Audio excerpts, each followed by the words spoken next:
ہماری آزمائش ہوگی کہ ہمارا مطلب ہم میں کس کا عمل جو ہے وہ زیادہ بہتر ہے۔ تو دوسری جگہ اللہ تعالیٰ فرماتے ہیں سورہ قاریہ میں آیت نمبر 6 اور 7 میں اللہ تعالیٰ فرماتے ہیں فَأَمَّا مَن ثَقُلَتْ مَوَازِينُهُ فَهُوَ فِي عِيشَةٍ رَاضِيَةٍ کہ پھر جس شخص کا پلہ بھاری ہوگا وہ من پسند زندگی میں ہوگا۔ اس کا مطلب کیا ہے کہ قیامت کے دن جب ترازو قائم کیا جائے گا ہمارے اعمال کو وزن کرنے کے لیے، تو جس کا پلہ بھاری ہوگا، یعنی کون والا پلہ؟ نیکیوں والا پلہ، نیک عمل والا پلہ، ایمان والا پلہ بھاری ہوگا تو وہ من پسند زندگی میں ہوگا۔ تو یہاں پر بھی اللہ تعالیٰ نے عمل کو ترجیح دی ہے، یعنی نیک عمل کو، یعنی اگر ہم اچھے عمل کریں گے تو ہم وہاں من پسند زندگی میں ہوں گے۔ یہاں پر اللہ تعالیٰ کی ایک کریمی کا، ایک رحیمی کا پتہ چلتا ہے۔ ایک بات یہ کہ اللہ کے یہاں اعمال جو ہیں وہ گنے نہیں جائیں گے بلکہ تولے جائیں گے، اور اس وقت ہر ایک کی یہی خواہش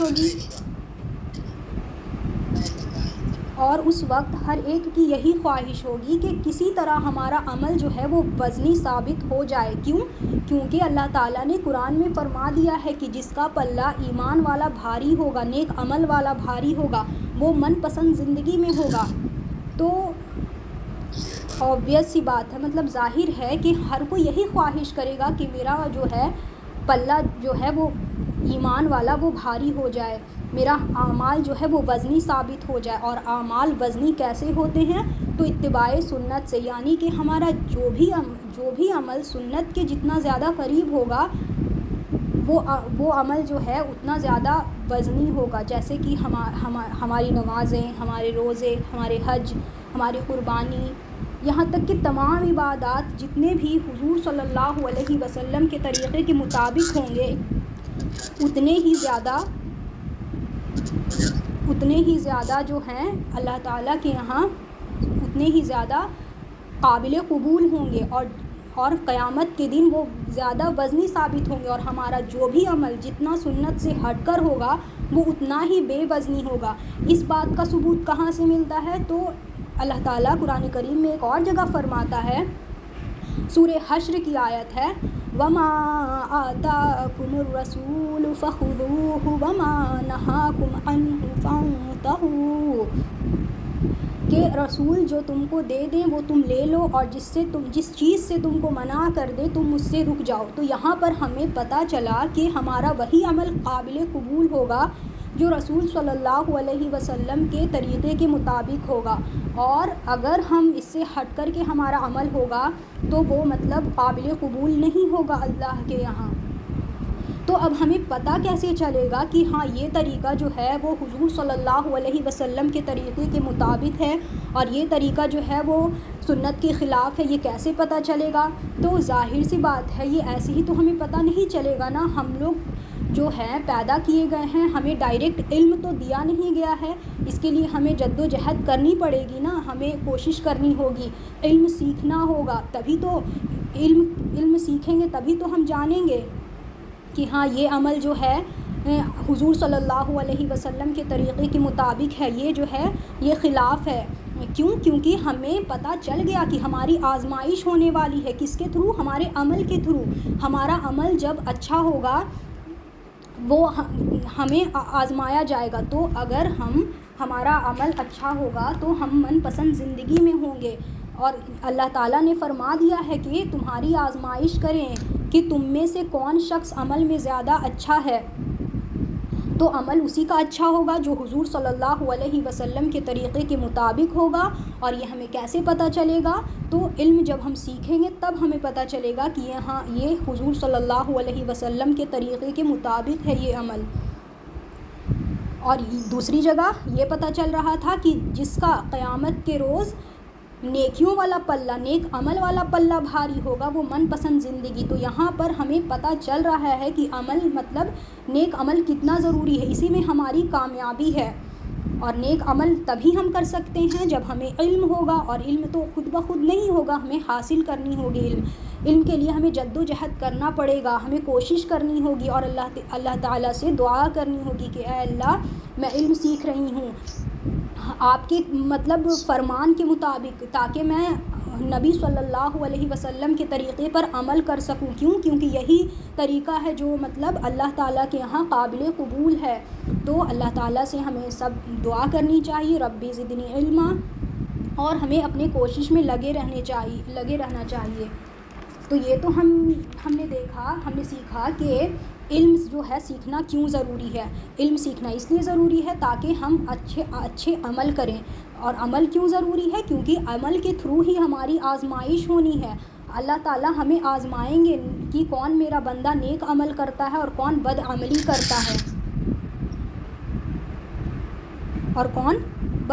کرتا ہے. تو یہ تو ہم دیکھ لیے. اب ہم دیکھیں گے علم دین سیکھنے کے کیا کیا فائدے ہیں. تو اس فائدے کو کچھ حدیث مبارکہ سے آپ لوگوں کو سمجھانے کی کوشش کروں گی. پہلی حدیث ہے کہ حضور صلی اللہ علیہ وسلم نے فرمایا جو شخص علم حاصل کرنے کے لیے صبح کو چلتا ہے تو فرشتے اس پر سایہ کرتے ہیں اور اس کے روزگار میں برکت ہوتی ہے، اس کے رزق میں کبھی کمی نہیں ہوتی، اور اس کا رزق جو ہوتا ہے وہ مبارک ہو جاتا ہے. سبحان اللہ. یہاں پر ہم علم سیکھ رہے ہیں تو اللہ تعالیٰ ہمیں کیا انعام عطا فرما رہا ہے کہ صبح تک اگر ہم صبح کو چلتے ہیں علم سیکھنے کے لیے تو فرشتے ہم پر جو ہے سایہ کیے ہوئے رہتے ہیں، اور ہمارا رزق جو ہے رزق میں بھی برکت ہوتی ہے، ہمارے رزق میں بھی برکت ہوتا ہے.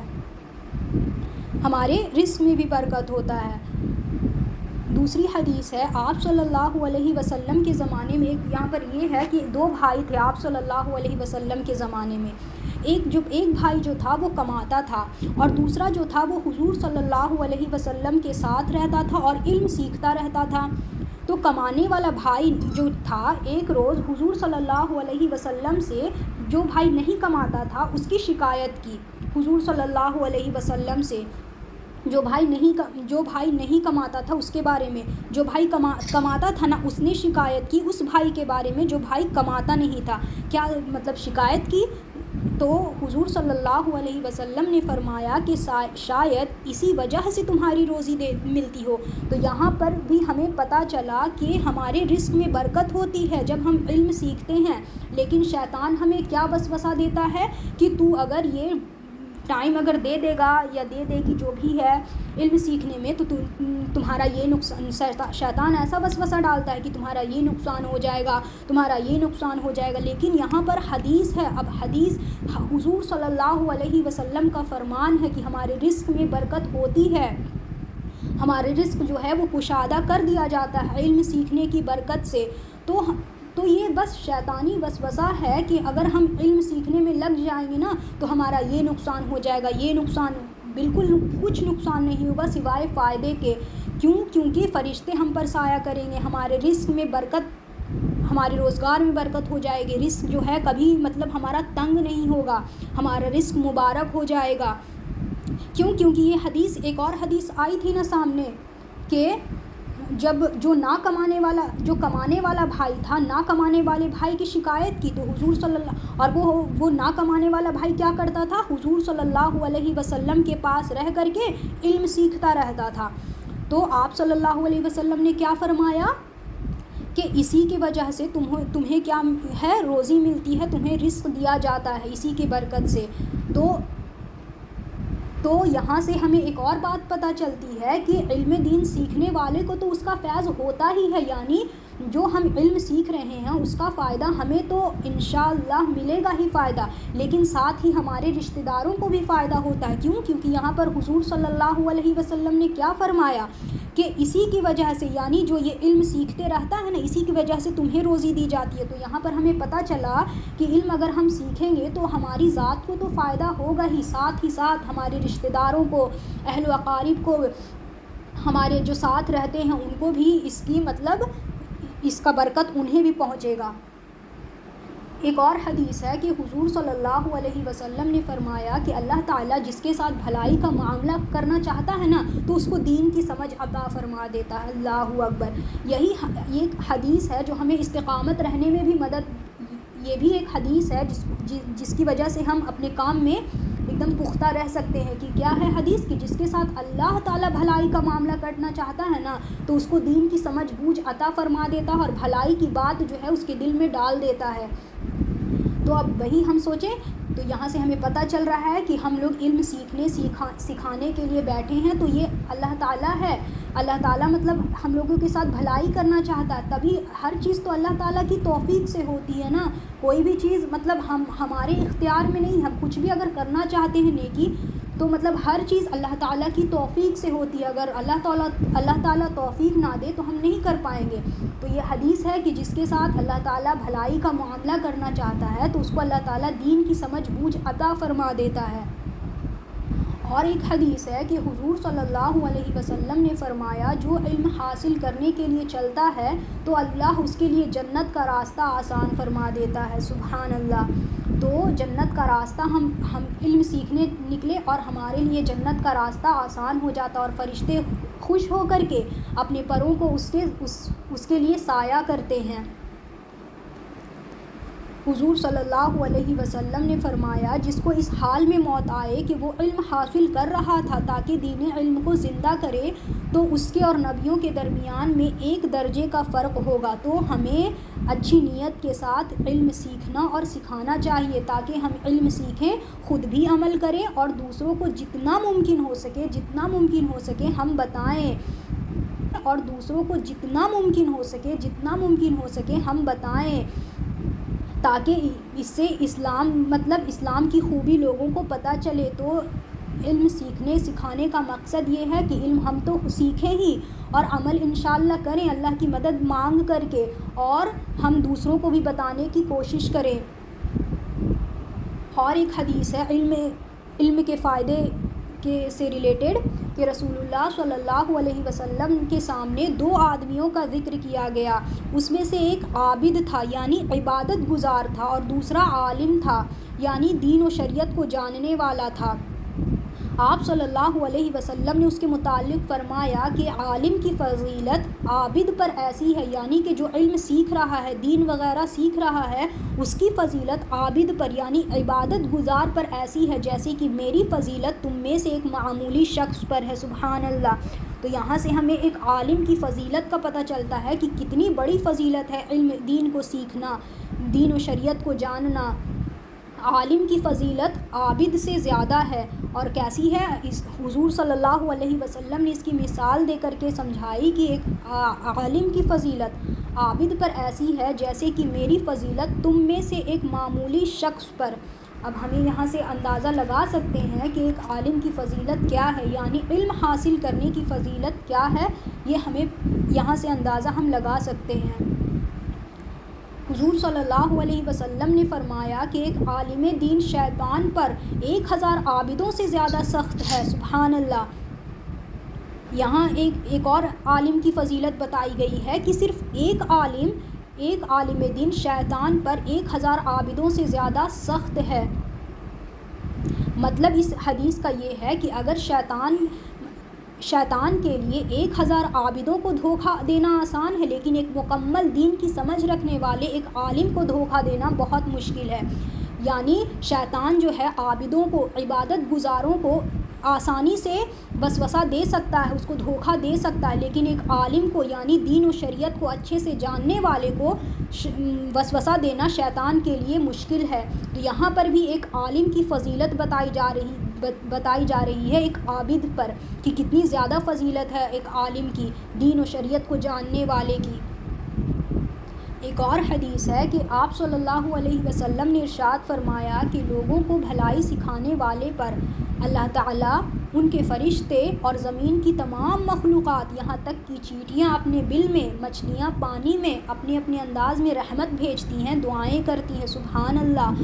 یہاں پر بھی علم سیکھنے کی فضیلت بتائی گئی ہے کہ لوگوں کو بھلائی سکھانے والا یعنی کہ اچھی بات بتانے والا، دین و شریعت کی بات بتانے والا، علم سکھانے والا اس پر کیا ہوتا ہے کہ اللہ تعالیٰ اور ان کے فرشتے اور زمین کی جتنی مخلوقات ہیں، یہاں تک کہ چیونٹیاں اپنے بل میں، مچھلیاں پانی میں اپنے اپنے انداز میں رحمت بھیجتی ہیں، دعائیں کرتی ہیں، سبحان اللہ۔ تو یہاں پر ایک علم سکھانے والے کی فضیلت ہے کہ جو لوگوں کو بھلائی سکھاتا ہے، یعنی وہ بھلائی کچھ بھی علم کے تھرو بھی ہو سکتا ہے، دین و شریعت جو سکھاتا ہے لوگوں کو، تو اللہ تعالیٰ اس پر رحمت بھیجتے ہیں، اللہ کے فرشتے اس پر رحمت بھیجتے ہیں، اور زمین کی جتنی بھی مخلوقات ہیں، یہاں تک کہ چیونٹیاں اپنے بل میں، مچھلیاں پانی میں اپنے اپنے انداز میں رحمت بھیجتی رہتی ہیں اور دعائیں کرتی ہیں، سبحان اللہ۔ ایک اور حدیث ہے کہ آپ صلی اللہ علیہ وسلم نے فرمایا، اللہ سر سبز و شاداب رکھے اس شخص کو جو مجھ سے کچھ بات سنے پھر اسے آگے پہنچا دے جیسا کہ اس کو سنا تھا، بغیر کمی زیادتی کے۔ تو یہاں پر مطلب بتائی جا رہی ہے کہ اللہ تعالیٰ اس کو سرسبز و شاداب رکھے، یعنی خوش رکھے، مطلب خوشحال رکھے اسے، کہ جو شخص مجھ سے کوئی بات سنے اور اس کو آگے پہنچا دے اور اس میں کوئی کمی زیادتی نہ کرے، جیسا حضور صلی اللہ علیہ وسلم نے بیان کیا تھا بالکل ویسا ہی بیان کرے۔ تو اب اللہ کے رسول جب مطلب یہ دعا دے رہے ہیں کہ اللہ تعالیٰ اس کو سرسبز و شاداب رکھے، تو یہ دعا رد ہو سکتی ہے کیا؟ بالکل نہیں ہو سکتی۔ ایک اور حدیث ہے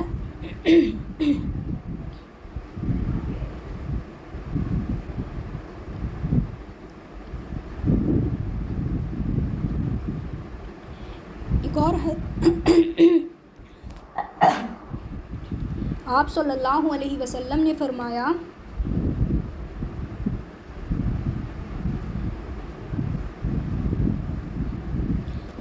کہ تم میں سب سے بہتر وہ لوگ ہیں جو تم میں سب سے اچھے اخلاق والے ہیں، جبکہ ساتھ ساتھ ان میں دین کی بھی سمجھ ہو۔ تو یہاں پر بھی دین کی سمجھ ہو، یعنی اس کو دین کا علم ہو۔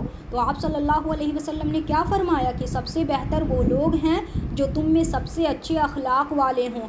یہاں پر بہتر لوگوں کی پہچان کیا ہے؟ جس کے اخلاق سب سے اچھے ہوں، اور ساتھ ہی ساتھ اس کے اخلاق اچھے ہونے کے ساتھ وہ دین کی سمجھ بھی رکھتا ہو۔ ایک اور حدیث ہے جس میں اللہ کے رسول صلی اللہ علیہ وسلم نے ارشاد فرمایا ہے کہ جب آدمی مر جاتا ہے تو اس کے سارے مطلب جو نیک اعمال ہوتے ہیں اس کا ثواب ختم ہو جاتا ہے، لیکن 3 کام ایسے ہیں جس کا ثواب مرنے کے بعد بھی اس کو ملتا رہتا ہے۔ ایک کیا؟ صدقہ جاریہ، دوسرا وہ علم جو اس نے کسی کو سکھایا ہو، اور تیسرا کیا ہے؟ وہ اولاد جو وہ چھوڑ گیا ہو اور اس کے لیے وہ دعا کرتا ہو، مغفرت کی، ایصال ثواب کرتا ہو۔ تو یہ 3 چیزیں ہیں جس کا ثواب انسان کے مرنے کے بعد بھی اس کو ملتا رہتا ہے۔ وہ 3 چیزیں کون کون سی ہیں؟ تو وہ 3 چیزیں ہیں، پہلا تو صدقہ جاریہ، دوسرا ہے وہ علم، کوئی علم ہم چاہیں کوئی علم کسی کو سکھا رہے ہیں اور وہ اس علم سے دوسرے لوگ فیض اٹھا رہے ہیں ہمارے دنیا سے پردہ فرما جانے کے بعد بھی، تو وہ جب تک عمل کرتے رہیں گے ہمارے نام اعمال میں جو ہے اس کی نیکیاں لکھتی جائیں گی ہمیشہ۔ اور تیسری کیا ہے کہ کوئی ایسی اولاد چھوڑ جائے جو اس کے لیے دعا کرے، اس کے لیے مغفرت کی دعا کرے، ایصال ثواب کرے۔ تو یہ 3 چیزیں ایسی ہیں کہ جب انسان مر بھی جاتا ہے تب اس کا یہ جو ہے اس کا ثواب جو ہے اس کے نام اعمال میں لکھے جاتے ہیں۔ تو یہ اتنی ساری میں نے آپ لوگوں کو علم سیکھنے کے فضائل بیان کیے حدیث کے تھرو۔ اب ایک اور بات آتی ہے کہ علم جو ہے کوئی بھی مسئلہ ہے اگر ہم سیکھیں گے تو جہالت ختم ہوگی۔ ظاہر سی بات ہے نا کہ جہالت کیسے ختم ہوگی؟ جب ہم علم سیکھیں گے تو جہالت خود بخود ختم ہو جائے گی۔ کتاب سے پڑھے بغیر بھی صرف سن کر علم حاصل کیا جا سکتا ہے۔ ضروری نہیں ہے کہ ہاں مطلب دین علم کو مطلب ہاں یہ ہے کہ ہاں کتاب سے پڑھ کر کے علم حاصل کریں، یہ بھی ہے ایک طریقہ کہ ہاں سن کر کے بھی ہم علم حاصل کریں، تو علم حاصل ہو جائیں گے انشاءاللہ۔ علم پر عمل کرنے کے بعد اگر دوسروں کو بھی سکھا دیا تو سکھانے سے کے جتنے فضائل ہیں وہ بھی حاصل ہو جائیں گے۔ اب یہ ہے کہ ہم علم سیکھ رہے ہیں،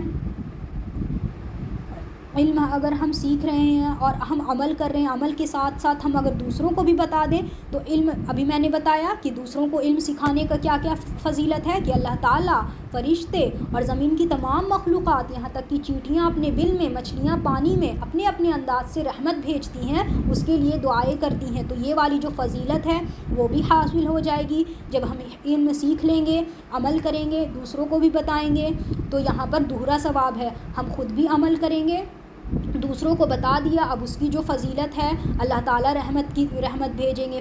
اللہ تعالیٰ کے فرشتے، چینٹیاں، مچھلیاں، تمام مخلوقات رحمت بھیجیں گے، دعائیں کریں گے ہمارے لیے انشاءاللہ. اب یہ بھی ایک بات آتی ہے کہ عمل نہ کر سکیں تب بھی علم دین سیکھیں. شیطان وسوسہ ڈالتا ہے کہ عمل تو کریں گے نہیں تو علم سیکھنے سے کیا فائدہ. نہیں، شیطان کی اس وسوسے میں بالکل نہیں آنا ہے. اگر عمل نہ بھی کر سکیں پھر بھی علم سیکھیں، اس لیے کہ مسائل کا علم سامنے آ جانے کے بعد گمراہی اور جہالت سے حفاظت ہوگی. ٹھیک ہے ہم عمل نہیں کر رہے ہیں، ہم دعا تو کر سکتے ہیں نا، لیکن علم سیکھنا، یہ شیطان کے وسوسے میں آ کر کے علم سیکھنا یہ چھوڑنا نہیں ہے. کیونکہ ہمیں جب علم ہوگا تو ہم غلط صحیح کو پہچان سکیں گے کہ ہاں یہ غلط ہے، یہ صحیح ہے، یہ طریقہ حضور صلی اللہ علیہ وسلم کے مطابق ہے، یہ طریقہ سنت کے خلاف ہے، یعنی حضور صلی اللہ علیہ وسلم کے طریقے کے خلاف ہے. تو ہم اس کا تو مطلب اس میں انتر تو کر سکتے ہیں نا. لیکن یہی ہے کہ شیطان وسوسہ ڈالے گا کہ عمل تو ہم کرتے نہیں ہیں تو علم سیکھنے سے کیا فائدہ. نہیں، علم سیکھنے کے جو فضائل ہیں وہ جو ہیں ہمیں حاصل ہو جائیں گے. تو جب ہم علم سیکھیں گے استقامت کے ساتھ تو اللہ تعالیٰ انشاءاللہ ایک دن عمل کی بھی توفیق دے دے گا. یہی ہے کہ علم سیکھ لینے سے، جان لینے سے کبھی نہ کبھی عمل کرنے کی توفیق ہمیں مل جائے گی انشاءاللہ. اور ایک بات یہ ہے کہ علم سیکھنے کے بعد عمل بھی کر لیا تو اس عمل پر جو خیر و برکت کے وعدے ہیں وہ یقیناً پورے ہوں گے. علم سیکھنے کے جو فضائل ہیں وہ حاصل ہو جائیں گے ہمیں. اور علم سیکھنے کے بعد اگر عمل بھی کر لیا تو عمل کے جو فضیلتیں ہیں وہ حاصل ہو جائیں گی. تو اس لیے علم سیکھنا مطلب کبھی چھوڑنا نہیں ہے، شیطان کے وسوسے میں نہیں آنا ہے. اگر عمل نہ بھی کر سکے تو ہمیں علم سیکھتے رہنا ہے اور اللہ تعالیٰ سے دعا کرتے رہنا ہے اور کوشش کرنی ہے. شیطان سے پناہ مانگنا ہے ہمیں اللہ تعالیٰ سے کہ اے اللہ میں عمل کرنا چاہتی ہوں، تو مجھے بس استقامت عطا فرما، اور میں جو یہ مطلب کورس کرنا جو شروع کی ہوں اس میں میرے لیے تو آسانی فرما دے. میں مطلب تیرے مطلب راستے پر چلنا چاہتی ہوں، جو راستہ تجھے پسند ہے اس راستے پر میں چلنا چاہتی ہوں. میں نے کوشش کی ہے، اے اللہ تو مجھے استقامت عطا فرما. میں بس جیسا تو چاہتا ہے اے اللہ میں ویسی زندگی گزارنا چاہتی ہوں، تو میری مدد فرما. تو اس طریقے سے ہم لوگ اللہ تعالیٰ سے مدد مانگے اور علم سیکھنے کی مطلب کوشش کرتے رہیں اور دعا کرتے رہیں.